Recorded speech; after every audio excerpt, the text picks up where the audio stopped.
Y ahora vamos a ver el sistema renina-angiotensina aldosterona, que les he dicho que es uno de los más importantes, ¿ya? Acá vamos a utilizar el famoso IECA, ¿ya? Miren, es fácil. El angiotensinógeno es una proteína. ¿Dónde creen que se sintetiza el angiotensinógeno?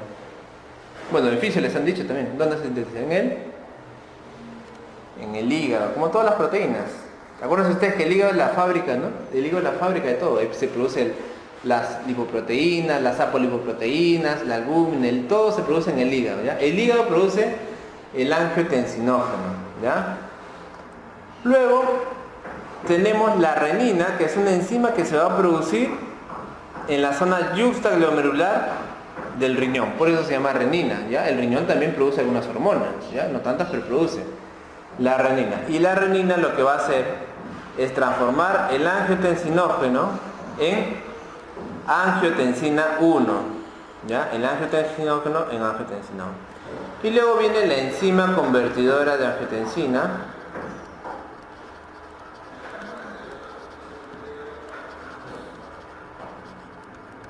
que se va a producir en el pulmón. Esta enzima se va a producir en el pulmón, ¿ya? Rarísima, pero se produce en el pulmón. Y la enzima convertidora de angiotensina va a transformar la angiotensina 1 en angiotensina 2, ¿sí? Y esta angiotensina 2 va a ser la que va a ser activa. O sea, esta realmente va a cumplir la función. Esta angiotensina 2 se va a unir a los receptores AT1, no se confundan. AT1, no se confundan. La angiotensina es la 2, pero el receptor es AT1, ¿ya? Y este receptor, por un lado, va a estar en la glándula suprarrenal. Y esta glándula suprarrenal, con este estímulo, va a producir la aldosterona. ¿Ya? Este caminito ustedes tienen que saberlo, pero así. Tienen que saberlo de memoria. Porque de acá pueden venir 1000 preguntas. Les pueden venir preguntas en fisio, les pueden venir preguntas en fármaco, incluso también en medicina interna, ¿ya? Entonces, por eso le llamamos IECA, inhibidor de la enzima convertidora de angiotensina. Inhibidor de la enzima convertidora de angiotensina. Entonces, cuando dicen IECA, ya saben que es el que va a inhibir a la enzima convertidora de angiotensina. Y también habrá un fármaco que inhiba la renina, el alisquiren, que es el que les dije que era el más moderno, ¿se acuerdan? Y habrá un fármaco que va a bloquear a los receptores de angiotensina. No va a actuar acá, va a actuar en los receptores, ¿sí? Eso se llama el ARA2 o los BRCA, como quieran llamar, que vamos a verlos ahorita, ¿ya? Muy bien. Miren ustedes, acá está lo mismo, un poquito más bonito, ¿ya? Angiotensinógeno, renina, angiotensina 1. Ahí tenemos al fármaco. ¿Qué fármaco bloquea eso? Alisquiren, inhibidor de la renina, directo, muy bien. Luego la angiotensina 1 se transforma en angiotensina 2 por acción de la enzima convertidora de angiotensina. ¿Cuál van a inhibir esa? Inhibidores de enzima convertidora de angiotensina, los IECA, ¿ya? Los IECA. Luego la angiotensina 2, ahí tienes el receptor AT1, miren ustedes, el receptor AT1 por un lado está en la glándula suprarrenal y por otro lado está en los vasos, sanguíneos. ¿Ya? Por otro lado está en los vasos sanguíneos. Entonces, el AT1 también lo que va a hacer es vasoconstricción, estrés oxidativo e inflamación. Y por otro lado, el AT1, ustedes ya saben que está en la glándula suprarrenal, se va a estimular y va a decir, produce aldosterona. Y la aldosterona, como ustedes saben, va a ocasionar a nivel del túbulo contorneado distal, ¿sí? Que está en el riñón, túbulo contorneado distal, le va a decir que retenga sal y agua. Muy bien.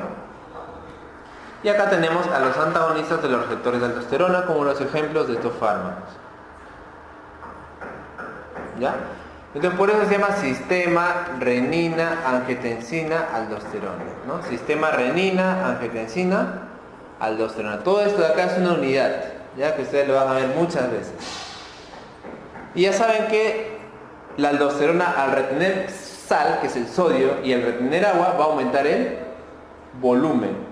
Más volumen, más presión arterial. Esto de acá, como les digo, esto de acá es un mecanismo para la presión arterial, ¿eh? No se confundan.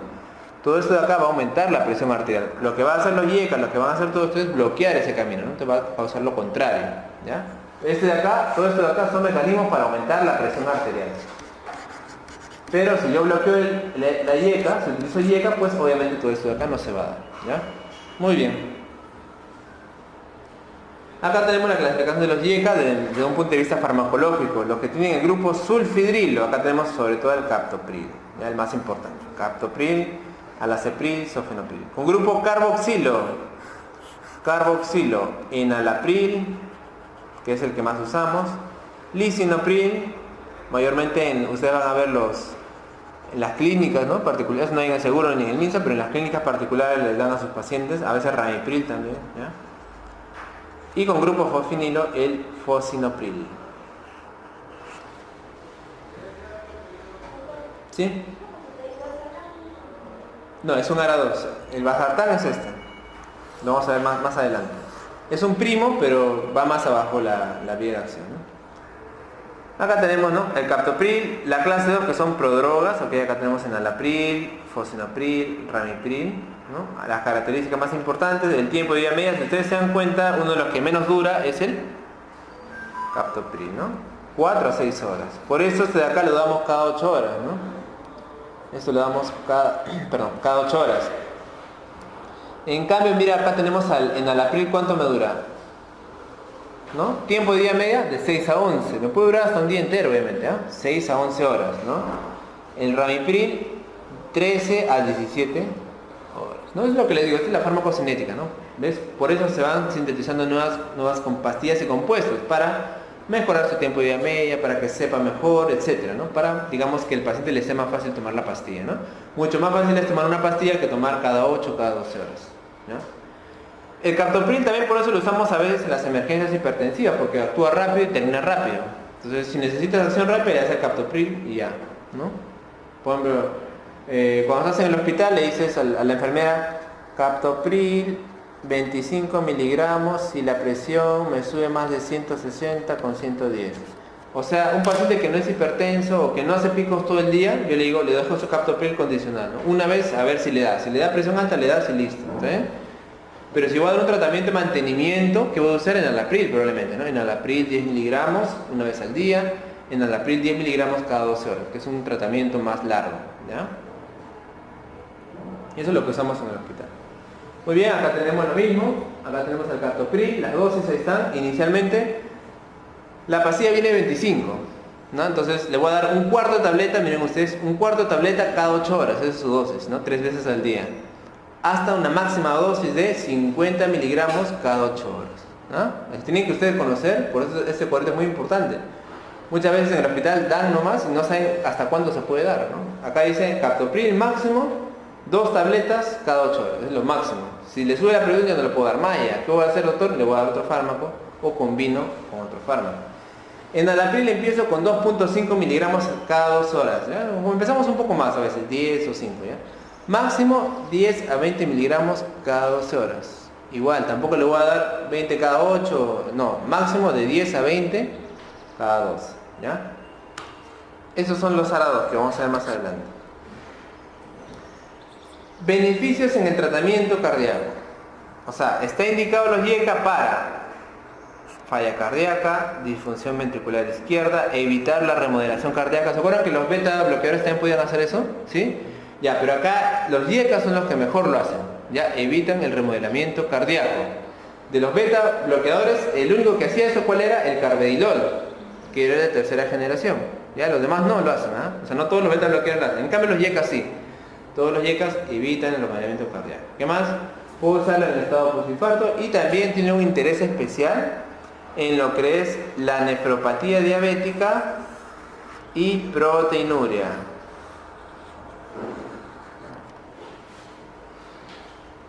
No sé si hay un cuadro en el cual puedo explicar esto. No hay. Pero lo que pasa es que el YECA tiene un efecto vasodilatador, ¿sí? A nivel del sistema renal, angiotensina, aldosterona y a nivel vasoconstrictor, les dije, ¿ya? Pero ¿qué pasa a nivel del glomérulo? Ustedes saben que en el glomérulo existe una arteriola. ¿Cómo se llama la que llega? Aferente, muy bien. ¿Y la que sale? Eferente. Lo que va a hacer el YECA fundamentalmente es un efecto a nivel de la arteriola eferente. ¿Qué va a hacer en la arteriola eferente? ¿La va a vasoconstricir o la va a vasodilatar? ¿Ah? Vasodilatar, muy bien.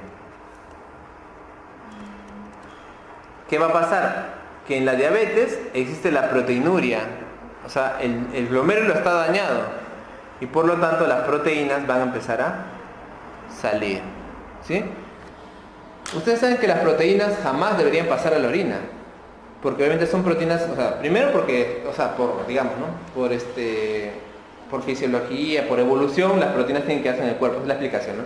Pero la explicación, digamos, patológica es que las proteínas son muy grandes, por lo tanto no atraviesan la barrera fenestrada del glomérulo, ¿ya? Entonces, como no la atraviesan, las proteínas se reabsorben. Pero en el paciente diabético, en el cual hay un daño glomerular de la arteria, entonces ya empieza a haber huecos, digamos. Estos huecos hacen que la proteína se pierda. ¿Cómo se llama eso? Proteinuria. Proteínas en la orina. Proteinuria, eso es anormal, ya no deberíamos tener eso. Entonces lo que va a hacer la arteriol, los YECA, va a evitar que esta presión sea alta. Si la presión acá es alta, ¿qué sucede? Si este vaso se contrae, ¿qué va a pasar?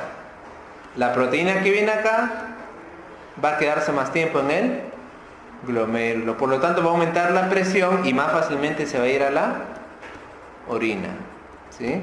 En cambio, si uso los YECA, esta arteriola se va a dilatar y la proteína que se va a ir se va a volver más rápido a la sangre, ¿sí? Porque esa es la sangre, por eso, ¿no? Arteriola frente, todo eso es sangre, pero si acá se queda la proteína, se va a la orina. Por eso, de todos los fármacos, el único que tiene interés en la proteinuria diabética es los YECA, nada más. Obviamente los ARA2 también, pero solo ellos. Todo lo demás no me sirven, ni calcio antagonistas, ni beta-bloqueadores, etc. Y por eso les digo que cuando ustedes van a tomar la decisión de qué fármaco darle, porque todos son buenos para bajar la presión, van a elegir por las comorbilidades. Si tengo un paciente que es diabético, le voy a dar YECA, ¿ya? Si es un paciente diabético con hipertensión, le voy a dar YECA. ¿Por qué, doctor? Por lo que les estoy explicando, ¿ya? Así. Efecto adverso, obviamente hipotensión, si se me pasa la dosis, ¿no? Angioedema es rarísimo, ya sea recontra raro, o sea que tenga un edema. Neutropenia, y lo más frecuente, una de las cosas más frecuentes más bien es tos. Ya es una tos que a veces se puede hacer muy molestosa, o sea el paciente tose, ¿ya?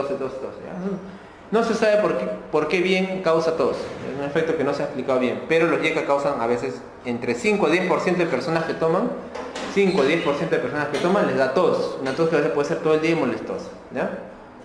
Se ha postulado que puede ser por los niveles de bradykinin, eso es lo más, pero no se sabe a ciencia cierta por qué. No es dosis dependiente y se da en mujeres sobre todo y asiáticos, ¿ya? A veces puede desaparecer o a veces puede persistir ese problema. Contraindicaciones en pacientes con hipercalemia, ¿ya? Pacientes con hipercalemia. ¿Por qué en pacientes con hipercalemia? No hemos hablado aquí, pero los YECA actúan al nivel de la aldosterona, ¿sí? ¿Y qué hace la aldosterona? Reabsorbía sodio y agua y botaba potasio, ¿no? Eso no se había dicho, me he olvidado, pero entonces si un paciente toma YECA, ¿qué va a pasar? El potasio se va a acumular, porque la aldosterona, ¿qué hacía? Botaba potasio. Si le hay un YECA, entonces el potasio puede aumentarse. A todos los pacientes que le damos, entonces, idealmente tomarle un control bioquímico a la semana o a las 2 semanas, ¿no? Por eso les digo, o sea, ustedes tienen que conocer los efectos adversos para que ustedes se adelanten. Entonces, si yo le doy un YECA a un paciente, en mi próxima consulta, que va a ser en 1 semana o 2, le voy a tomar un bioquímico para ver cómo está su potasio, ¿no? Tengo que hacerlo, es mi deber como médico, ¿no? Que se me pasa. Entonces, si yo tengo un paciente que tiene potasio más de 6, mejor no le doy. Si es un paciente renal, paciente con creatinina más de 3, también tiene riesgo de acumular potasio, entonces también, ¿no?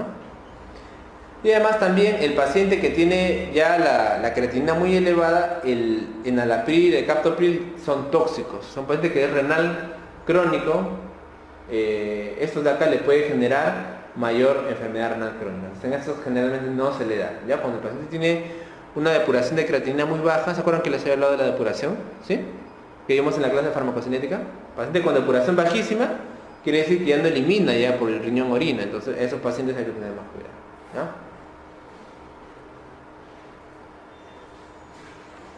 Acá vamos a hablar de algunos tipos de, sobre todo el enalapril, ¿no? La enzima convertidora de angiotensina Cataliza la conversión de la angiotensina 1 a la angiotensina 2.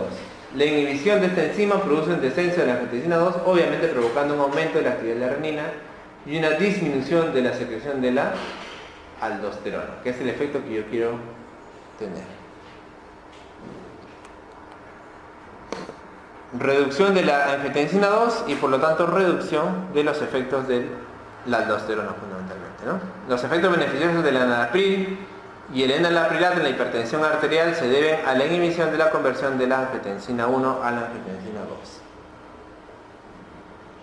2. El enalapril, que es el que más usamos, como les digo, se absorbe un 60% por vía oral y no es afectada por la presencia de alimentos. Ya la persona puede comer los alimentos sin problemas.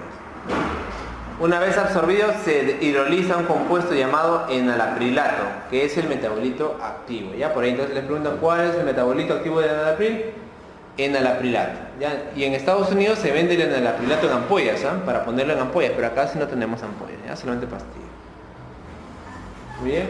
La dosis de enalapril debería reducirse en pacientes con enfermedad renal, como les digo, ¿ya? Porque ahí hay problemas, no se puede acumular. La dosis usual diaria varía de 10 a 40 miligramos al día.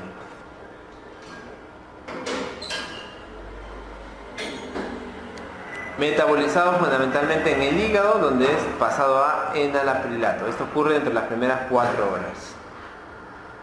El inicio del efecto antihipertensivo se observa al cabo de aproximadamente 1 hora. ¿Ya? Al cabo de 1 hora recién tenemos una baja de la presión arterial, produciéndose la máxima reducción al cabo de las 6 horas. ¿Sí? Por eso me sirve bastante, porque lo puedo dar, si yo lo doy cada 12 horas, entonces va a haber un efecto sostenido diario, ¿no? Todo el día me va a bajar la presión a niveles óptimos. ¿Sí?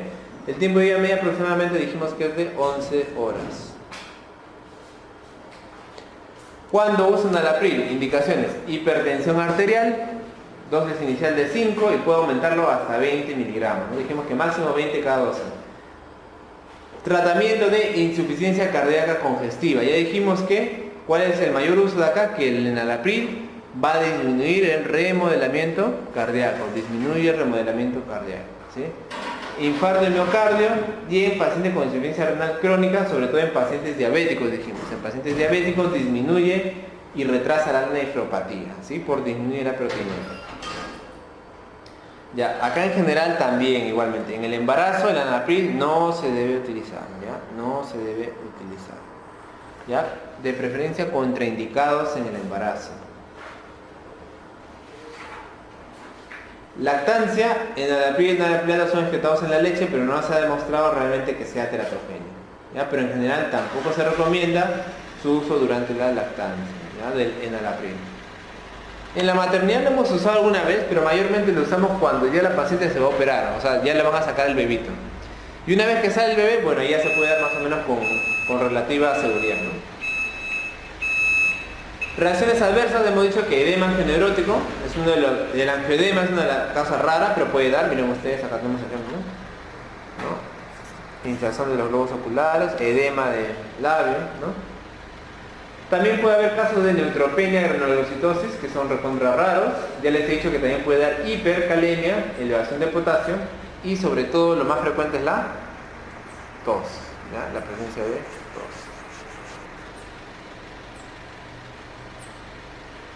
Interacciones. El uso conjunto de enalapril con diuréticos puede causar hipotensión postural, obviamente, ¿no? Si yo le voy a dar un fármaco, enalapril y además hipotensores, le puedo bajar demasiado la presión arterial, ¿no? Con el litio puede aumentar los efectos reversibles, ¿okay? Del litio. Antiácidos pueden disminuir su biodisponibilidad del enalapril, utilizar antiácidos. Y el alcohol potencia el efecto hipotensor, cuidado. El alcohol potencia el efecto hipotensor de los IECA, ¿ya? Y los AINES pueden ocasionar un descenso en los efectos también antihipertensivos y natriuréticos. Y esas son las interacciones más importantes que tiene el enalapril. Los IECA entonces, en general los pacientes con insuficiencia cardíaca también alivia los síntomas, mejora la capacidad de ejercicio, disminuye las hospitalizaciones y mejora la sobrevida de esos pacientes. ¿Ya? Entonces miren ustedes, los IECA mejoran la sobrevida en pacientes con insuficiencia cardíaca. Quiere decir, paciente que toma IECA vive más que paciente que no toma IECA, en pacientes con ICC. ¿Ya?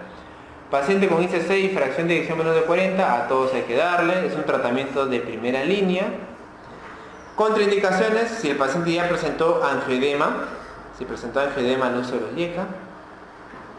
Paciente que tenga estenosis de arteria renal porque puede hacer insuficiencia renal, como les digo, y paciente embarazada, ¿no? Paciente embarazada.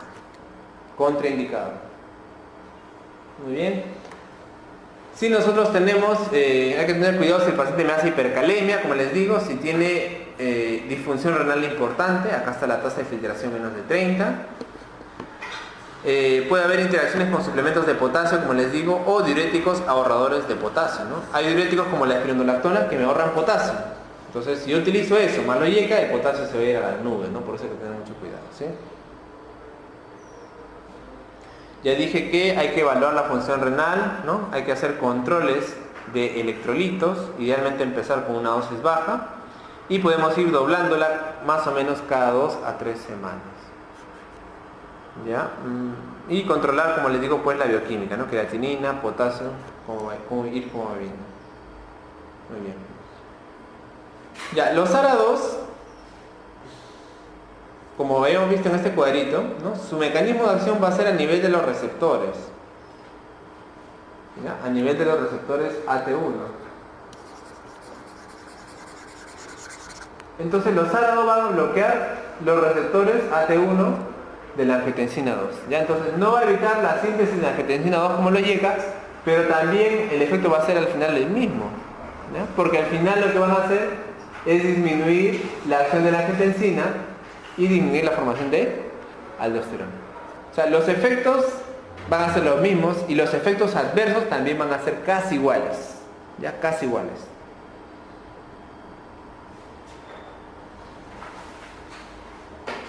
A estos de acá se les llama ARA2 o también se les llama BRA. ¿Ya? ARA2, ¿por qué? Antagonistas de los receptores de la angiotensina 2. ¿Sí? Antagonistas de los receptores de la angiotensina 2. Y les dicen BRA, bloqueadores de los receptores de angiotensina. ¿Ya? Sinónimo. ARA2 o BRA, como quieren llamar. ¿Ya? Antagonistas de los receptores de angiotensina 2, bloqueadores de los receptores de angiotensina. Ya es lo mismo. Yo les llamo ARA2, por ejemplo.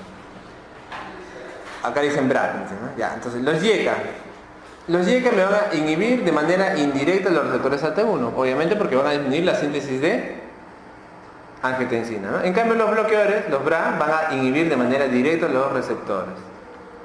A nivel de la actividad de la enzima convertidora de angiotensina, los BRA no tienen ningún efecto, solamente se van a unir a sus receptores y los YECA sí lo inhiben de manera directa, ¿no? Al final la renina plasmática va a aumentar en ambos casos y la angiotensina 2, obviamente, en el caso de la YECA va a bajar porque no se va a sintetizar. En cambio, en el caso de los BRA, al contrario, va a aumentar, pero siempre va a haber un antagonismo a nivel de sus receptores. Ya, eso de ahí no va a cambiar. Y lo otro que es postulado es que obviamente los YECA van a aumentar los niveles de bradiquinina, ¿ya? Mientras que los BRA no los van a variar. Eso de acá es la explicación, por un lado, por la cual los BRA o los ARA2 no tienen mayor efecto a nivel de la tos. ¿Ya? Entonces, esa sería la única salvedad, la única diferencia. Que los ARA2 no ocasionan tanta tos. ¿Ya? Por lo tanto, considerando que los YECA son mucho más baratos que los ARA2, porque los ARA2 son más recientes, porque cuestan más, no estaría indicado empezar con ARA2, jamás, ¿me entienden? Porque son iguales, tienen los mismos efectos y los mismos efectos adversos, ¿no? Entonces no estaría indicado jamás empezar de frente con un ARA2. ¿Cuándo voy a dar un ARA2? Cuando el YECA le causa muchos problemas de tos. Esa sería la indicación. O sea, yo como médico, o sea, de poder darlo, puedo darlo, obviamente, ¿no? Lo que pasa es que, digamos, a nivel ético, ¿para qué le voy a dar un fármaco que es más caro, verdad, al paciente? Si todavía no lo he justificado. Entonces, obviamente los laboratorios te hacen pues para que tú des, por ejemplo, el ARA2 que es más caro, ¿no? Entonces a ellos les conviene, ¿no? Han hecho diversos estudios para tratar de demostrar que el ARA2 es mejor, pero hasta ahora no se demostró eso. ¿Ya? No se ha demostrado que el ARA2 sea mejor. Entonces, tú dar valsartán a un paciente de arranque no estaría bien. Primero le das un YECA. Si el paciente me hace tos con el YECA, ahí sí recién, entonces le cambio a ARA2. ¿Ya? Esa sería la única indicación para empezar de arranque con BRA. Y acá están los fármacos más importantes, miren ustedes. Ahí tenemos a los sartán, Y los usamos estos de acá están todos estos de acá lo tenemos en el hospital. Los sartán de 50, valsartán de 80 y irbesartán de 150. Ese sí no lo tenemos, ¿ya? Los sartán, valsartán y irbesartán. Ahí ustedes pueden ver ahí el inicio, ¿sí? El irbesartán rápidamente baja la presión arterial al cabo de la 1 hora, 2 horas. El losartán se demora más, ¿no? La distribución, ahí está, 34 litros, volumen de distribución de cada uno, la misma proteína, 90%, 95-90%, metabolismo hepático de todos casi, biodisponibilidad y el tiempo de vida media. Acá tenemos el irbesartán, ¿no? De 11 a 15 horas, lo puedo dar una vez al día, valsartán 9 horas y el losartán es el que tiene más corto el tiempo de vida media, ¿no? Sin embargo, acá dice que su metabolito me dura hasta 9 horas, ¿no? Esto de acá en general lo damos cada 12 horas.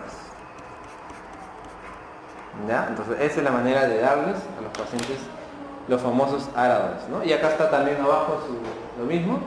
Losartán de 25 a 50 miligramos podemos dar una vez al día o cada 12.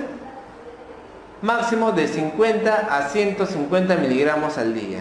Ya de 50 a 100 miligramos al día. Entonces, el losartán, normalmente la dosis que nosotros damos es 50 miligramos cada 12 horas. Ustedes ven acá, máximo 50 cada 8 horas. Esa es la dosis máxima, ¿sí? Y por eso les digo, a veces los doctores que no saben esto le dan nomás, ¿no? Si empieza con 50 cada 12 y no le baja la presión, le aumentan a 2 tabletas cada 12. Eso de ahí no puede hacerse, ¿no? Y esto ven ustedes que lo máximo que se puede dar son 3 al día. Y entonces también es importante saber hasta cuándo máximo le vamos a dar. Valsartán viene de 80. Podemos darle 20, 40, máximo hasta 160 miligramos 2 veces al día. Entonces máximo 2 tabletas de 80 cada 12 horas. Ese es lo máximo que le puedo dar, ¿sí? Entonces ahí también vamos a empezar a ver algunas diferencias, ¿no? de dar, ¿no? Entonces por eso yo les digo, si yo veo un paciente que tiene presión arterial difícil de tratar, que su presión es muy alta, yo le arranco por ejemplo con valsartán. Puedo arrancarle, ¿no? Uso IECA y de ahí le cambio a valsartán. Porque el valsartán, su dosis es de 20 a 40, la pasé viene a 80 y me permite escalar hasta 2 tabletas cada 12. En cambio, si yo le doy losartán, le doy 50 cada 12, ya prácticamente ahí nomás no puedo escalarle más. Si me sube la presión ya no puedo darle más porque sería tóxico. ¿Ya? Entonces, ahí también por eso les digo, varía un poco de cómo quiero dar. Los antagonistas de los receptores AT1 de la angiotensina 2, pues el lema ARA2, son grupos de fármacos que antagonizan la acción de la angiotensina 2. Estos receptores AT1 se distribuyen por varios tejidos, sobre todo en el corazón, en los vasos sanguíneos, en el riñón, en el endotelio y también obviamente en la glándula adrenal, ¿no? Dosis inicial de losartán, 50 miligramos. En aquellos pacientes con volumen intravascular disminuido, o sea que están medio hipotensos, podemos empezar con 25 miligramos, ¿ya? O en pacientes que tienen falla hepática, también podemos empezar la menor dosis, ¿ya? El efecto antihipertensivo se alcanza dentro de 3 a 6 semanas después de iniciar el tratamiento. O sea, todos los fármacos, en general los que son cardíacos, para que el paciente se acostumbre a ellos, a veces tienen que pasar semanas, ¿ya? Entonces, o sea, yo le doy un consultorio una semana, 2, 3, y a la tercera semana recién evalúo qué tan bien me bajó la presión arterial, ¿ya? Si pasan 3 semanas y sigue el paciente con presión 160, 170, entonces tengo que pensar en cambiarle o en agregarle otro fármaco, ¿ya? En niños no se ha demostrado, por lo tanto no se recomienda tanto su dosis, como dicen, no se recomienda su dosis. Igualmente, así como su primo lo IECA, igualito, el embarazo, lactancia no está indicado, ¿ya? No se utiliza en embarazo ni en lactancia. Ha sido asociado a trastornos del feto y en el neonato con hipotensión, hipoplasia craneal, falla renal, hasta la muerte incluso, ¿ya? Entonces hay que tener mucho cuidado con el uso de estos fármacos. En general se considera que no originan tos. Doctor, ¿podría darme tos? Ya, pero sería recontra raro. Pero en general los ARA2 no originan tos. Y los casos de angioedema, ese edema que hemos visto en esos pacientes, es mucho menor comparado con los IECA, ¿ya? Por lo demás, los riesgos son iguales. O sea, también va a tener hipercalemia, también puede causar falla renal. O sea, tienen los mismos efectos adversos los demás con respecto a los IECA, ¿ya? Astenia, fatiga, edema, hinchazón, dolor abdominal, etc. Interacciones. El losartán puede ser anulado con algunos AINES, sobre todo la indometacina. ¿no? El fluconazol, que es un inhibidor, como ustedes saben, va a inhibir el metabolismo de losartán, por ende disminuye la formación de su metabolito. El fenobarbital también va a disminuir la concentración plasmática del losartán. ¿Ya? Como les digo, si ustedes quieren ubicar las interacciones que hacen, pueden ir a la Today, pueden ir a Medscape y ahí van a encontrar interacciones de todos los fármacos. Ustedes van a dar un fármaco, no se acuerdan bien si interactúa o no, van a buscar si con eso. ¿Ya? Entonces, resumiendo, los YECA y ARA2, lo mismo. Diferencias, que el ARA2 me causa menos tos y menos angedema. Sin embargo, por la diferencia de precio, no es ético empezar con un ARA2. ¿Ya? De preferencia empiezo con YECA. Si yo veo que el paciente me hace mucha tos o angedema que se vea rarísimo, aunque si hace angedema pues ya le suspendo, porque es una reacción recontra mala, ¿no? Si hace angedema le suspendo todo, ¿no? Pero bueno, si me hace tos, le puedo variar a un ARA2, ¿sí? A un ARA2, con ese salvedado. ¿Para qué me sirve, doctor? Ya vimos que fundamentalmente para hipertensión arterial, para insuficiencia cardíaca y para... ¿Cuál es la otra que les he explicado? Nefropatía diabética, lo que les he dicho. ¿Se acuerdan el grafiquito que les hice? Ese era para evitar la proteinuria. Para evitar la proteinuria. Doctor, ¿en qué pacientes con hipertensión lo voy a usar? Obviamente en pacientes hipertensos y que sean diabéticos. Hipertenso, que sea diabético, primera opción, YECA. Eso ahí están todos los exámenes. Si no está la clave YECA, buscan ARA2. ¿Está bien? ¿En qué otra condición lo puedo dar? Bueno, obviamente si tú estás en clínica, ¿no? Ustedes saben que en la parte privada, a veces si tú no recetas algo caro, te consideran un mal doctor, esa es la verdad, ¿no? Si tú estás haciendo una clínica pituca, entonces puedes darle un ARA2 de arranque. ¿Por qué? Porque bueno, cuesta más, ¿no? Entonces el paciente va a ver, este doctor me receta algo caro, entonces sabe, ¿no? Eso es lo que a veces piensa, ¿ya? Pero en general, como les digo, teóricamente YECA primero. Calcio antagonistas. En los calcio antagonistas, acá tenemos dos grupos importantísimos, ¿ya? Primero tenemos a los famosos dihidropiridínicos, que son los de acá. Y el grupo no dihidropiridínicos. ¿Ya? Esos nombres hay que recordárselos, ¿ya? Si hay tantos nombres de fármacos que a la final nos olvidamos pues en la carrera porque no hay muchos datos, pero ese de acá sí no deben olvidarse, ¿ya? Dihidropiridínicos y no dihidropiridínicos. ¿Por qué, doctor? Porque los grupos tienen efectos diferentes. Estos de acá me van a ser importantes porque son vasodilatadores y estos de acá sobre todo van a ser, digamos, antiarrítmicos. ¿Ya? El grupo de las fenilalquilaminas, donde está el verapamilo, y el grupo de las benzodiazepinas, donde está el diltiazem. ¿Ya? Fenilalquilamina, verapamilo, benzodiazepina, diltiazem. ¿Ya? Tanto el verapamilo como el diltiazem me bajan la frecuencia cardíaca. Entonces, esto de acá yo lo puedo usar como antiarrítmicos también, ¿eh? Aparte de bajar la presión arterial, también los puedo usar en el manejo de las arritmias, fibrilación auricular. Más bien los dihidropiridínicos no me bajan la frecuencia cardíaca, más bien estos de acá son vasodilatadores. ¿Ya? Por lo tanto van a ser mejores para el manejo obviamente de la presión arterial y el manejo de la angina de pecho. ¿Ya? Angina de pecho, son unos vasodilatadores. ¿Cuáles son ellos? Nifedipino, amlodipino, nimodipino. Estos de acá, ¿ya? Esos de ahí son los dihidropiridínicos. Por eso es importante que ustedes se lo recuerden por grupos. Ahí sí, ¿ya? Dihidropiridínicos, no dihidropiridínicos. Acá tenemos, miren ustedes, el verapamilo y el diltiazem. Lo que pasa es que estos fármacos actúan a nivel del tejido de conducción cardíaco, que justamente me va a ver la frecuencia cardíaca, pues, ¿no? Y ambos son bloqueadores de los canales de calcio. O sea, todos estos de acá bloquean la entrada de calcio. Pero si me bloquean a nivel del tejido de conducción, pues van a bajar el impulso cardíaco y van a bajar la frecuencia cardíaca, ¿ya? Mientras que los demás, como ustedes pueden ver acá, el nifedipino, nisoldipino, amlodipino, nimodipino, tienen mayor selectividad al tejido vascular. Y por lo tanto van a ser útiles para causar vasodilatación, ¿sí? Vasodilatación. Muy bien. Los antagonistas de los canales de calcio dificultan el desplazamiento interno de los iones calcio a través de los canales lentos de las membranas de las células cardíacas. Su mecanismo de acción inhibe el transporte de membrana de los iones calcio dentro del músculo liso, como ustedes pueden ver acá, ¿no? Este de acá es el canal de calcio, voltaje dependiente, que va a permitir la entrada de calcio, ¿no? Esto de acá va a ser bloqueado por el nifedipino, diltiazem o verapamina. ¿Listo? Cierra el canal de calcio, no entra el calcio, no hay despolarización, no hay respuesta cardíaca y no hay fuerza de contracción ni contracción del vaso sanguíneo, ¿ya? Entonces lo que van a generar al final va a ser una vasodilatación. El amlodipino va a dilatar las arteriolas periféricas, reduciendo la resistencia vascular periférica. Muy bien. Eso es lo que hace el amlodipino.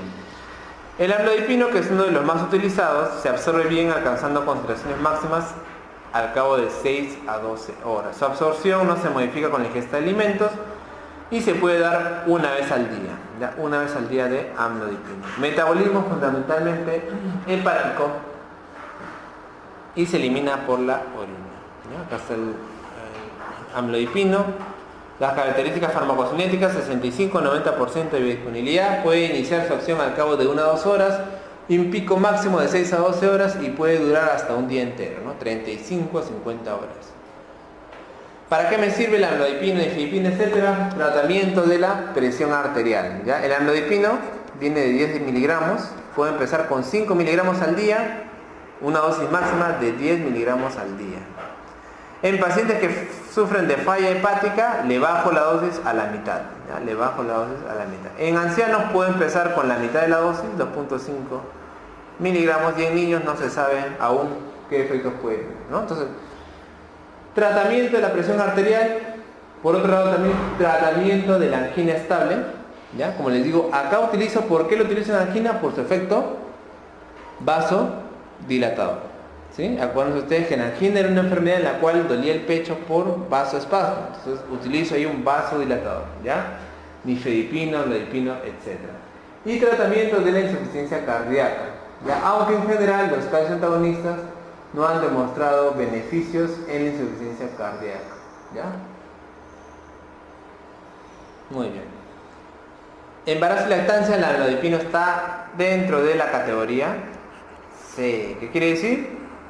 No se puede utilizar, ¿ya? Tampoco. Los calcio antagonistas tampoco se pueden utilizar en el embarazo. Se desconoce si el fármaco se excreta en la leche, pero en general se debe utilizar, se debe restringir su uso en la lactancia.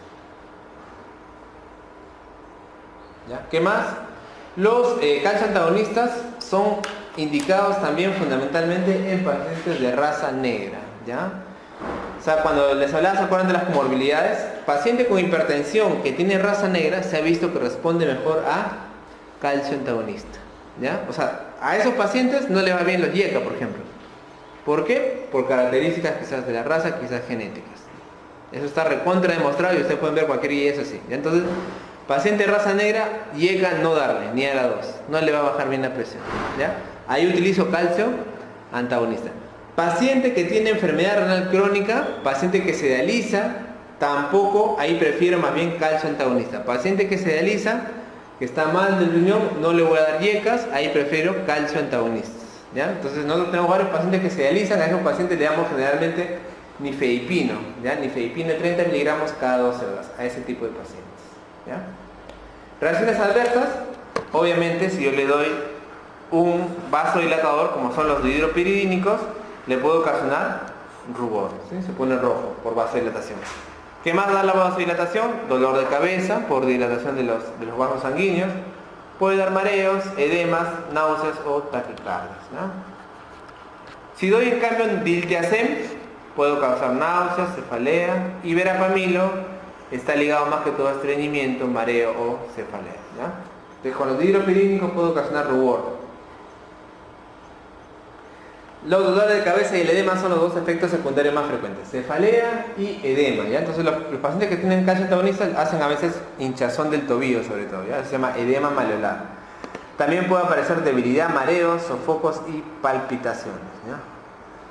Raramente puede dar prurito, sobre todo con amlodipino.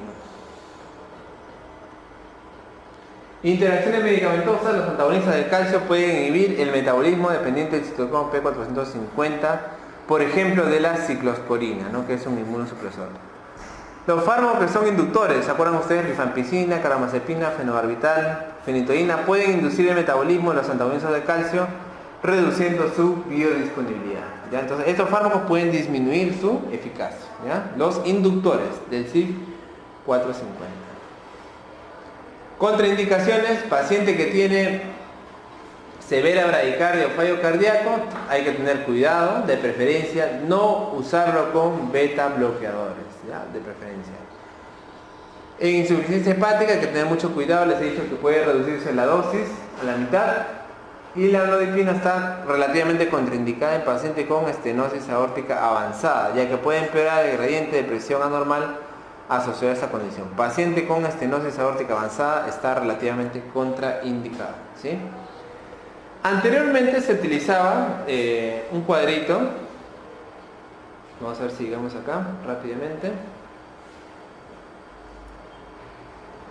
Un cuadrito, ¿no? Que es este de acá, en el cual me decía qué combinaciones de fármacos podía hacer y cuáles no. Si ustedes se dan cuenta, la única contraindicación actualmente es utilizar IECA con ARA2, ¿ya? Esa es la línea roja que ustedes ven, ¿sí? O sea, combinar un IECA y un ARA2 no tiene ningún sentido. ¿Por qué, doctor? Porque tienen los mismos efectos y tienen los mismos efectos adversos. Si yo voy a combinar un IECA con ARA2, voy a potenciar los efectos adversos. Antiguamente se decía que tampoco se puede combinar beta bloqueadores con calcio antagonistas, ¿ya? Actualmente, como ustedes ven, no se ha puesto una línea roja, pero se consideraba que sí, porque ambos pueden generar bradicardia, ¿no? Acuérdense ustedes que los beta bloqueadores me bajan la frecuencia cardíaca, ¿sí? Y los calcio antagonistas, sobre todo los no dihidropirínicos, también me bajan la frecuencia cardíaca. Entonces, utilizar un beta bloqueador con un no dihidropirínico estaría relativamente contraindicado, ¿no? Más bien utilizar, por ejemplo, un IECA y un beta bloqueador normal, pues, ¿no? Porque el IECA no te baja la frecuencia cardíaca para nada, ¿no? Entonces, miren ustedes. Acá más bien me dice qué fármacos puedo combinar. Diuréticos con IECA, diuréticos con ARA2. Calcio antagonistas con IECA se puede utilizar. Diuréticos con IECA también, ¿no? Entonces, estas son las combinaciones preferentemente que se deben hacer, ¿ya? Eso cuando utilizo más de un fármaco. Muy bien.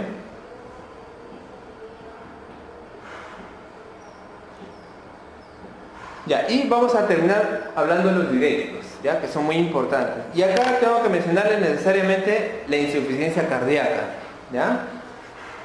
Es un curso de fármaco, pero tengo que hablarles de eso porque ustedes no van a entender si no. Ya saben ustedes qué es la hipertensión, ¿verdad? ¿Sí? ¿Cuál es el gran riesgo de la hipertensión?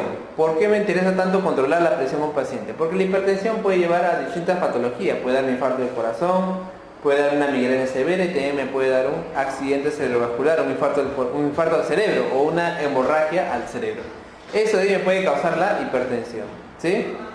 Ya, por otro lado tenemos otra enfermedad que se llama insuficiencia cardíaca, ¿ya? Esta insuficiencia cardíaca también se le llama falla cardíaca, ¿ya? Falla cardíaca. ¿Cuál es la fisiopatología de esta enfermedad? Como les digo, la fisiopatología mayormente es que el paciente va a tener un corazón que no late bien. Eso es en términos simples, ¿ya? ¿Por qué, doctor? Fundamentalmente va a ser un paciente que ha tenido un infarto previo. O sea, un paciente que ha tenido un infarto, como les digo, ¿qué va a hacer? Va a tener una parte de tejido muscular muerto. Esa parte de tejido muerto se va a reponer con tejido fibrosado, como les he dicho, ¿sí? Ese tejido fibrosado, mientras más grande sea, va a hacer que el corazón no pueda contraerse bien. El resultado va a ser que va a llegar poco volumen al vaso sanguíneo y el otro resultado es que ese volumen se va a acumular. ¿Está bien? Es como que un corazón que lata poco, entonces ese volumen de agua se va a quedar en el corazón. Por lo tanto, la persona va a empezar a tener síntomas de congestión. ¿Por qué congestión? Porque se va a llenar de líquido sin poder circularlo de manera adecuada. ¿Está bien? Entonces, ese paciente con insuficiencia cardíaca, el mayor problema que va a tener es que va a tener volumen en exceso, porque no va a poder circular rápidamente por el cuerpo. Entonces, el volumen se va a quedar y el paciente va a empezar a tener síntomas de eso, se llama congestión pulmonar. El pulmón se va a llenar de agua, ¿no? Obviamente sangre, pero esa sangre tiene bastante agua y al final es como que el agua es el que se va a quedar. Por lo tanto, el paciente va a tener síntomas y eso de acá son criterios llamados Framingham, criterios de Framingham, ya que ustedes lo van a estudiar algún día en semiología, medicina interna, y lo van a estudiar. Criterios mayores de insuficiencia cardíaca, ortopnea, quiere decir que el paciente cuando se echa, ¿qué va a pasar? Se va a ahogar, ya cuando está echado no va a poder respirar, va a tener que estar sentado, por eso se llama ortopnea, va a necesitar estar en una situación recta, ortopnea, ya es ortopnea. ¿Qué más? Distensión venosa, ¿no? Demasiado volumen. Crepitantes, eso quiere decir que cuando tú le auscultes con estetoscopio en los pulmones vas a escuchar ruidos de crepitantes. ¿Por qué? Porque está lleno de agua, ¿ya? Crepitantes acá. El crepitante es como un sonido cuando tú haces así tu pelo, me hagan así. Los varones sobre todo, ¿no? Que tenemos el pelo más corto. Háganlo así, ¿no?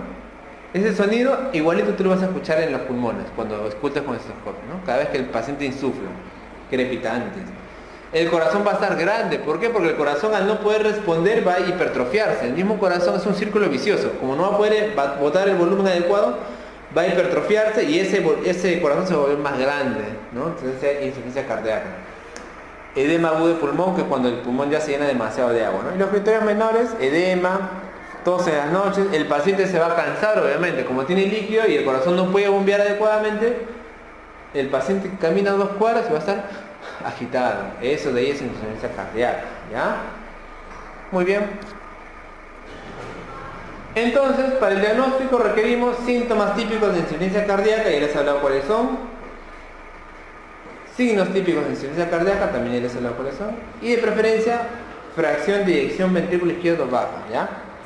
Eso de acá se llama fracción de eyección de ventrículo izquierdo baja. ¿Qué es esto, doctor? No entiende, María.